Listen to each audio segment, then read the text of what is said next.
প্রথম বিয়ে লুকিয়ে দ্বিতীয় বিয়ে করার অভিযোগ তৃণমূল নেতার বিরুদ্ধে। শুধু তাই নয়, ঘটনা জানাজানি হতেই দ্বিতীয় স্ত্রীকে খুনের হুমকি। তৃণমূল নেতার কুকীর্তি প্রকাশ্যে আসতেই বহিষ্কার করল দল। অভিযোগ, নদিয়া শান্তিপুর ব্লক এ এর তৃণমূল সভাপতি সুব্রত সরকার প্রথম বিয়ের কথা লুকিয়ে শান্তিপুরের এক তরুণীকে বিয়ে করেন। এরপরই সুব্রতর প্রথম বিয়ের কথা জানতে পারে ওই তরুণী। অভিযোগ, তারপর তাকে প্রাণে মারার হুমকি দেন সুব্রত। ঘটনায় পুলিশের দ্বারস্থ হন ওই তরুণী। তৃণমূল সূত্রে খবর, বিষয়টি প্রকাশ্যে আসতেই শান্তিপুর সভাপতির পদ থেকে সরিয়ে দেওয়া হয়েছে সুব্রত সরকারকে। যদিও এ বিষয়ে অপসারণের কোনো চিঠি পাননি বলে জানিয়েছেন অভিযুক্ত ব্লক সভাপতি সুব্রত সরকার। আমাকে জানায়নি, আমি জানি না কিছু, আমাকে দলের থেকে জানানো হয়নি, কোনো লেটার দিয়ে বা চিঠি দিয়ে আমাকে এখনো জানায়নি। বিজেপি এবং দলের একটা বৃহৎ অংশের গভীর ষড়যন্ত্র রয়েছে, দীর্ঘদিন ধরে ষড়যন্ত্র চলছে, আমি লাগাতার জানিয়েছি ষড়যন্ত্রের ব্যাপারটা।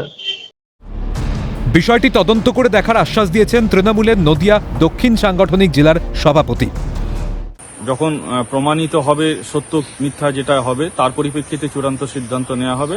এবং তাকে যেহেতু অব্যাহতি দেওয়া হয়েছে, তার জায়গায় ওই ব্লকে সাংগঠনিকভাবে যিনি সহ সভাপতি আছেন, তিনিও সুব্রত সরকার শিক্ষক, তাকে আপাতত দলের কাজকর্ম সাংগঠনিকভাবে দেখভাল করার জন্য দায়িত্ব দেওয়া হয়েছে। এ বিষয়ে তৃণমূলকে একহাত নিয়েছে নদিয়া দক্ষিণের বিজেপি মুখপাত্র। যে এই ধরনের ডোমেস্টিক ভায়োলেন্সে অভিযুক্ত যে সমস্ত নেতা বা নেত্রীরা আছেন, অবিলম্বে দল তাদের বিরুদ্ধে ব্যবস্থা নেওয়া উচিত। তৃণমূল কংগ্রেস করলে অপরাধের যে অবাধ ছাড়পত্র পাওয়া যায়, সেই অবাধ ছাড়পত্রের ব্যাপারটা কিন্তু তৃণমূলের নিচু স্তর থেকে উপর স্তর পর্যন্ত সকলেই প্রায় জেনে গেছে।